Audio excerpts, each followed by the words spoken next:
400 miles into the chase and another quick stop for gas. Yeah, this is craziness here.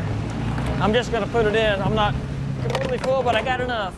It was apparent the storms were also fueled for more. The power started flickering at the pump even as we raced to get back in the truck. They're talking about a storm with quarter-size hail and 60, 70-mile-an-hour winds going through Norman right now. As night began to fall, storms from the west and south were now converging on the Oklahoma City metro.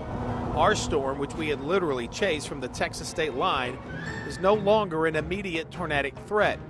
The lightning and strong winds were still a concern, but it had visually transitioned into a beautiful gift from Mother Nature. We saw power flashes under the lowering to our north. As we approached the city in the distance, Val could see another lowering, a storm trying to funnel. Guys, we just saw 3 power flashes. Power flashes tell chasers super strong winds, possibly a tornado, are at ground level, blowing around power lines, bringing them and transformers down to the ground. We saw a green power flash. Watch again. The first one you can see just to the left of his cell phone, and another larger one just to the left of that. But there is definitely a circulation there. And as we would learn the next day, a tornado did touch down there just to our northwest in the suburb of Mustang. Hey, big power flash! Big power flash! We've now made it into Oklahoma City, the winds even more powerful, as we drove around to the northeast side of the city. Man, this storm is ramping up. We just ran out of quarter-size hail a little bit earlier, and oh, there it comes back again. We're starting to get the hail again. And that's a sure sign the storm is strengthening. At night, even chasers are left driving blind, so to speak. Lightning and our radar offering the only glimpses at what might lurk ahead. Could be 5 miles to our southeast. Okay. That's when Clay spotted a sudden change on the radar, a tight rotation just to our southeast. Val is going east on 66. So Val changes course and radios it in. On GPS and radar, we are the blue circle, driving east on historic Route 66. And the blue circular image to our southeast, a possible tornado moving in our direction.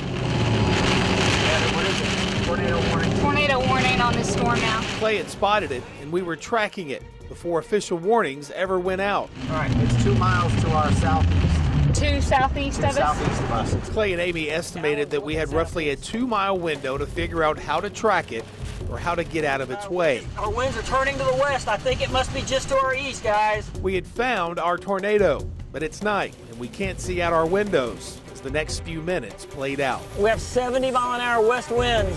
Can you give us a location? We can't see nothing. We are getting 70 to 80-mile-an-hour west winds, guys.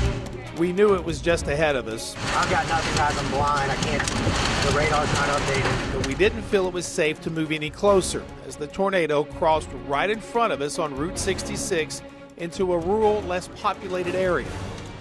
This is a historic Arcadia, part of Route 66. So we were roughly here last night. With the blowing rain and the debris and the wind and everything just blowing around, we couldn't see 5 feet outside the truck. Fortunately, where we had stopped, no damage, but about a mile to our northeast. What time was this last night? It was between 8:30 and 9. This home was hit by that same twister. Ready for bed, laying down, watching TV. One of them said, you know, if you're in Luther, take precautions now. So they ran to a neighbor's basement about the same time we were stopped in the nearby town of Arcadia, allowing the twister to pass in front of us. So obviously you can see where it took the roof completely off here. And he credits his family being alive today. I think it's really important that if they say that there's a danger, you need to take that seriously and react accordingly, and that's what we did. To the meteorologists and storm chasers who track storms for one reason: to save lives. Always going to need those eyes in the field. I think the circulation is just right ahead of us. God has given me a passion to chase storms, and it helps people. You know, it keeps people safe. Hey, big power flash! Big power flash!